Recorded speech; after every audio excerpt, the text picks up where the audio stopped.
Good afternoon, everybody. Welcome to a very sunny, glorious Carrow Road. Don't be like me today. Do bring a scarf, but don't bring a coat. I don't think there's going to be much need for that, to be honest. Mine's already been filed under my chair. But we are a couple of minutes away from the team news here. Norwich City hosting newly promoted Watford in a game that does feel important. Don't know if we quite label it must win, as we were kind of having an in-depth chat about last night, but certainly does feel important to jumpstart Norwich City's season. Let's bring Paddy Davitt in. Pad, we'll try and stay away from perhaps who we think will and won't be in the team after last week. But how do you see, in terms of shape, how do you see Daniel Farke going? Do you think he'll persist with that 4-3-3 that we've seen in the majority, well, all of the games so far this season? Connor, as you rightly say, we / me look rather foolish at this point last Saturday at the Emirates. You can ask me anything you want about shapes or personnel, and I'm going to have to caveat it and say it's Daniel Farke, so it could be proved drastically wrong. But my hunch would be, no, I think you'll probably keep the same shape, but certainly you'd expect one or two of the personnel to switch around from the Arsenal game. And if I was going to stick my neck out, I wouldn't be at all surprised if we did see Norman and we did see Kabak. Now, that might be a little bit harsh on Obama Daily, but you know, for every reason that Daniel alluded to yesterday, this is a big game and you might need a bit more experience. Not that Kabak's usually more experienced, but you know, he has played in the Champions League, he has played for his country more times than Obama Daily. So if I was going to be a betting man, I'd say maybe in a minute or two we might see one or two changes. But as I say, with the caveat that this time last week, Daniel sprung 4 or 5 major surprises, so we'll wait and see. But I think it is probably time for Norman. Daniel said yesterday that he's ready to go now in the short term as well as the mid to long. So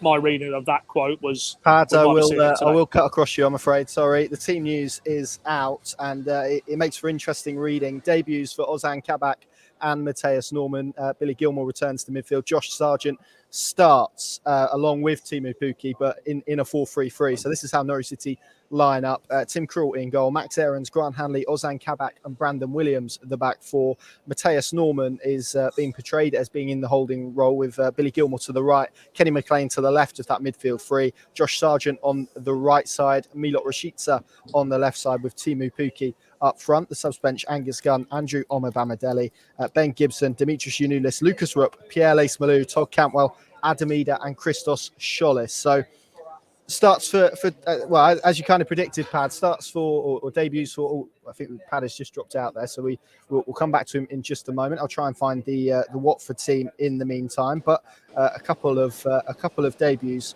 for Norwich City. There we go, Pad. You're back with us. I'll just let's try the Wi-Fi instead of the 4G. Connor, see if that works, mate. Go on, crack on. I'll just run through the Watford team. They start with Ben Foster in goal, Firmino, Trustic-Kong, Cathcart and Rose the back four, Sissoko, Kuka and Cleverley the midfield three, with Sarr and Dennis either side of Josh King. Their subs, Backman and Gakia, Etebo, Aluza, Messina, Sema, Fletcher, Cabaselli and Hernandez. So, Pad, as the team news gets handed to me, there you go, you can see it there. Starts for Ozan Kabak and Matthias Norman. Let's get your sort of instant thoughts on that and Daniel Farke's thinking there. I don't know if it dropped out when I predicted that would happen, so I'm claiming that's a tick in the box for me after last week's fiasco. But you'll have to go with me, Connor, because I dropped out as the team news was dropping. So presumably is that on Obama Daily, and who drops out for Norman? Yeah, I'll read the team out again. So Pierre Lace-Malou drops out. The team in full: Tim Krul, Max Aarons, Grant Hanley, Ozan Kabak, Brandon Williams, Matthias Norman, Billy Gilmore and Kenny McLean, with a front three: Josh Sargent on the right, Milot Rashica on the left and Teemu Pukki up front. So no Lucas Rupp as well, which we kind of predicted despite his eulogising about him yesterday. I think that's certainly that 3 is what I went with in print today. And that, I think I said on the show yesterday evening, if I was going to pick my 3, it'd be those 3. So, as in Gilmore with Norman with a bit of protection and obviously Kenny McLean to offer that experience and a bit of everything box to box. Let's see how that gels because, at the risk of repeating what I said yesterday evening, if those 3 can find that blend to offer both defensive protection and a bit more progressive work in terms of linking to a Pukki, to a Rashica, to a Sargent as it is today, that could be transformational for Norwich. So I'm really, really, now you've confirmed that is the midfield 3, I'm really excited to see how those 3 develop. And obviously it's the first hit for all 3, so let's not be overly expectant, but it just feels for me, looking at the available midfield resource, that could be his strongest three if he's going to continue with the three. Interesting call, Sargent, as well. Whether that's, again, to alleviate a little bit of the pressure off Teemu Pukki, because as we've discussed liberally in the last few days, Teemu's being asked to play with his back to goal a lot more. It's not really his natural game. I think Sargent can do that more naturally. So if there's a rotational element to how those two are going to operate at the top end of the pitch, maybe Sargent could do that, and then Pukki can almost play off him a little bit. So that's another interesting facet for me, how that front three goes as well today. Yeah, this is Norwich City's fifth game of the season today. This is their third different central defensive partnership. We've obviously had Hanley and Gibson, Omar Bamadeli and Hanley, and now we have Kabak and Hanley. So in terms of that defensive duo, what do you think that offers Norwich City, maybe differently to what Daniel Farke felt that he required last weekend, which was a bit of pace, which is why he said Omar Bamadeli was included? Yeah, I mean, as I said probably at the outset, I thought he would go Kabak just because he's a guy they chased for quite a length of time. Daniel said, I think, prior to Arsenal, if they could have done the finances, that deal would have happened at the start of the summer and Ozan Kabak would have been in. Ergo, Daniel sees him as quite a key figure in his setup. So it doesn't surprise me that he's got him in. And of course, the skipper, his main man, played all the games for him this season, was influential and inspirational last season as well. So it doesn't surprise me he's gone with that pairing. I guess what you're hoping for there in terms of the mechanics of that pairing is, you probably got your two most physically robust centre-backs. And if Watford are going to go, a little bit more direct and try and sort of probe for any physical weaknesses, I think they'll come up short against Kabak and Hanley. And of course, both of them are athletes as well. I'm interested to see, because I haven't really seen too much of Kabak, what he's like with the ball at his feet. Daniel, in that defence of Ben Gibson yesterday, said he's the best centre-back he's worked with in terms of bringing the ball out and linking the play. But ultimately, I guess, if you've got Gilmour in front, he's the man who's going to be having that responsibility to get the ball and start the attacks. So is it with essentially a Kabak and Hanley pairing? You just want them to defend. You just want them to be solid with Williams on the left, Max on the right, Tim Krul behind them, and just say to those five, look, come off the park with a clean sheet and you boys have done your job. And what happens beyond that is really the responsibility of midfielders and forward players. So I think straight away a Kabak and Hanley access should make Norwich very strong defensively. Set pieces as well, two big boys.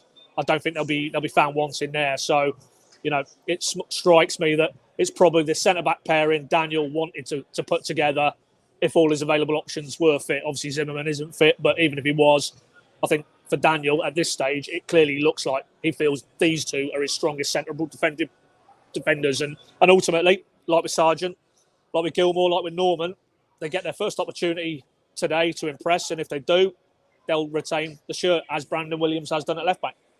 We speak about Josh Sargent. I wonder, given how Norwich did work the ball into wide areas last weekend, and Rashica very direct with his pace, whether they've included Sargent just for a bit of aerial threat from those type of situations. But we'll see how that one pans out. Like I say, I think the central defensive partnership, probably what Daniel Farke has maybe wanted to do for the opening 5 games. But I'm looking at this bench now, Pad, Campbell, Schollis, Lace Malou, Ida. He has options there, doesn't he? In terms of if this game doesn't go in the direction that maybe Norwich City hope it does, and we all hope it does, there are options there to change the shape, add different bits, maybe offensively that aren't starting. Is that for Daniel really the kind of major difference from 2 years ago? That the sort of abundance of quality maybe that Norwich City have this time around compared to 2 years ago?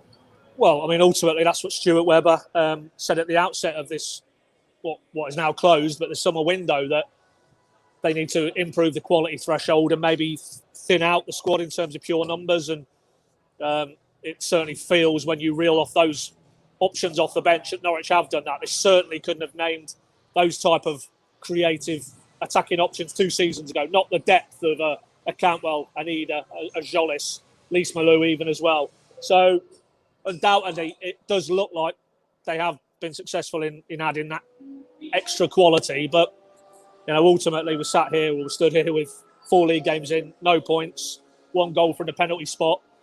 So we can talk all we want about creativity and productivity in an attacking sense. We've seen precious little of it yet. So, again, a lot of things we want to see today, and that would be another step forward, wouldn't it? If we started to see, whether it's the the front three who start, or whether it is those players you listed, Connor, coming in and affecting the game in a positive fashion in the second half, that Norwich are far more of a threat than they have been thus far. Because, I only go back to last weekend, and I think Aaron Ramsdale had a very, very comfortable afternoon, all told. There was one shot I can recall that he had to take under his bar from Max Aarons, but that was from long range. I don't think Norwich worked him anywhere near enough, and that will need to change this afternoon. Yeah, it definitely will. Just finally then, Paddy, we spoke at length last night about Daniel Farke's press conference and his words and why he said them, and maybe the reaction that would follow.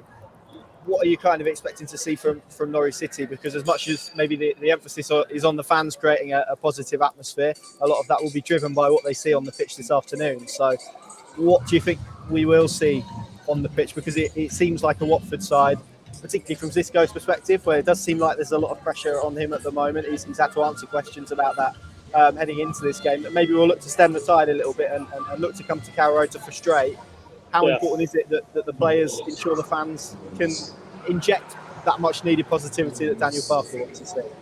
Well, obviously it's essential. Daniel, without sort of going back down the route of everything he said yesterday afternoon, I took the essence of it to be that if the fans are united behind the players, then the impossible is possible, and that is survival in the Premier League. As he said 2 years ago, he was very open, very honest. They needed a miracle. He's not saying that this time around. So he feels they have a realistic shot at survival.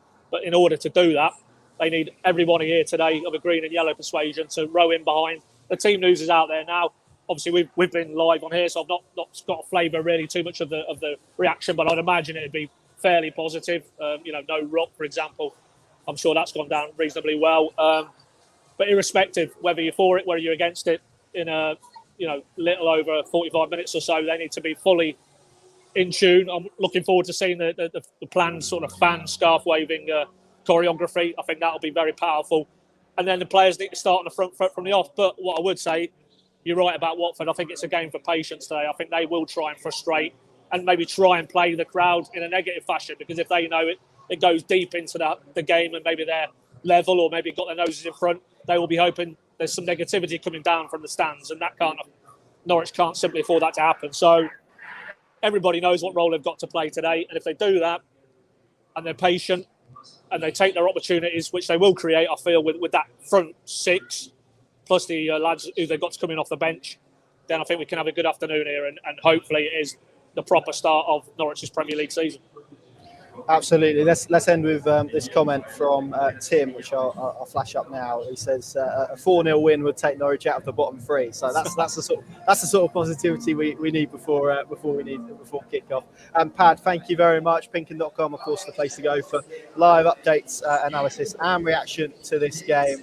Carrow Road filling up nicely with about just under 50 minutes to go until kickoff. Thank you very much for watching, and we'll see you soon.